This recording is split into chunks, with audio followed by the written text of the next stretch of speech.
ಏನು ಕರ್ನಾಟಕದ ನೆಲದಲ್ಲಿನ ಉದ್ಯೋಗ ಕನ್ನಡಿಗರಿಗೆ ಮೀಸಲು ಮಾಡಬೇಕು ಅಂತ ಹೇಳಿ ಒಂದು ಸಮಗ್ರ ಕಾಯ್ದೆಯನ್ನು ರಾಜ್ಯ ಸರ್ಕಾರ ತರಬೇಕು ಅಂತ ಆಗ್ರಹಿಸಿ ರಾಜ್ಯದಾದ್ಯಂತ ಎಲ್ಲ ಜಿಲ್ಲಾ ಕೇಂದ್ರಗಳಲ್ಲಿ ಇವತ್ತು ಪ್ರತಿಭಟನೆಯನ್ನು, ಒಂದು ದಿನದ ಧರಣಿ ಸತ್ಯಾಗ್ರಹವನ್ನು ಮಾಡುವಂತೆ ರಾಜ್ಯಾಧ್ಯಕ್ಷರಾದ ಸನ್ಮಾನ್ಯ ಶ್ರೀ ಟಿ.ಎ. ನಾರಾಯಣಗೌಡರು ಆದೇಶಿಸಿದರು.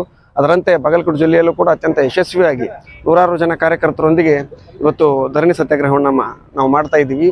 ಇನ್ನು ಜುಲೈ 10ನೇ ತಾರೀಕಿನ ಒಳಗೆ ರಾಜ್ಯ ಸರ್ಕಾರ ಈ ಕುರಿತು ಕ್ರಮ ತೆಗೆದುಕೊಳ್ಳದೇ ಇದ್ದರೆ ಕರ್ನಾಟಕ ರಕ್ಷಣಾ ವೇದಿಕೆ ಈ ಹಿಂದೆ ಡಿಸೆಂಬರ್ 27ರ ಐತಿಹಾಸಿಕ ಉಗ್ರ ಹೋರಾಟದ ರೀತಿ ಮತ್ತೊಂದು ಹೋರಾಟವನ್ನು ರೂಪಿಸುವ ಅನಿವಾರ್ಯತೆ ಸೃಷ್ಟಿಯಾಗುತ್ತೆ ಅಂತ ರಾಜ್ಯ ಸರ್ಕಾರವನ್ನು ಎಚ್ಚರಿಸಿ, ಕರ್ನಾಟಕದಲ್ಲಿ ಕನ್ನಡಿಗರೇ ಅಲ್ಪಸಂಖ್ಯಾತರು, ಕನ್ನಡಿಗರೇ ಜೀತದಾಳುಗಳಾಗುವಂಥ ವ್ಯವಸ್ಥೆಯನ್ನು ನಿರ್ಮಾಣ ಮಾಡಿದ್ದೀರಿ. ಅತಿ ಹೆಚ್ಚು ನಿರುದ್ಯೋಗ ಸಮಸ್ಯೆ ಕನ್ನಡಿಗರಿಗೆ ಕಾಡುವಂಥ ವ್ಯವಸ್ಥೆಯನ್ನು ಇಲ್ಲಿನವರೆಗೂ ಎಲ್ಲ ಸರ್ಕಾರಗಳು ಮಾಡ್ತಾ ಬಂದಿವೆ. ಅದನ್ನು ತಡೆಗಟ್ಟಲಿಕ್ಕೆ ತಕ್ಷಣವೇ ರಾಜ್ಯ ಸರ್ಕಾರ ಖಾಸಗಿ ಮತ್ತು ಸರ್ಕಾರಿ ವಲಯಗಳಲ್ಲಿ, ಅದರ ಜೊತೆಗೆ ಕೇಂದ್ರ ಸರ್ಕಾರದ ಎಲ್ಲ ಇಲಾಖೆಗಳಲ್ಲಿ 90% ಸಿ ಮತ್ತು ಡಿಯಲ್ಲಿ 100ಕ್ಕೆ 100% ಕನ್ನಡಿಗರಿಗೆ ಮೀಸಲಾತಿಯನ್ನು ಕೊಡಬೇಕು ಮತ್ತು ಎರಡು ದರ್ಜೆಯನ್ನು ಹೊರತುಪಡಿಸಿ ಉಳಿದೆಲ್ಲ ದರ್ಜೆಗಳ ಹುದ್ದೆಗಳಲ್ಲಿ ನೇಮಕಾತಿಯಲ್ಲಿ 90% ಕನ್ನಡಿಗರಿಗೆ ಮೀಸಲಾತಿಯನ್ನು ಒದಗಿಸಬೇಕು. ಈ ಕುರಿತು ಸಮಗ್ರ ಕಾಯ್ದೆಯನ್ನು ರೂಪಿಸಬೇಕು. ಇಲ್ಲದೇ ಇದ್ದರೆ ಕರ್ನಾಟಕ ರಕ್ಷಣಾ ವೇದಿಕೆ ಮತ್ತೆ ಬೀದಿಗಿಳಿಯುತ್ತೆ, ಮತ್ತೆ ಸರ್ಕಾರದ ಕುತ್ತಿಗೆಗೆ ಬಂದು ನಿಲ್ಲುತ್ತೆ ಅಂತ ಹೇಳಲಿಕ್ಕೆ ಇಷ್ಟಪಡ್ತೀನಿ.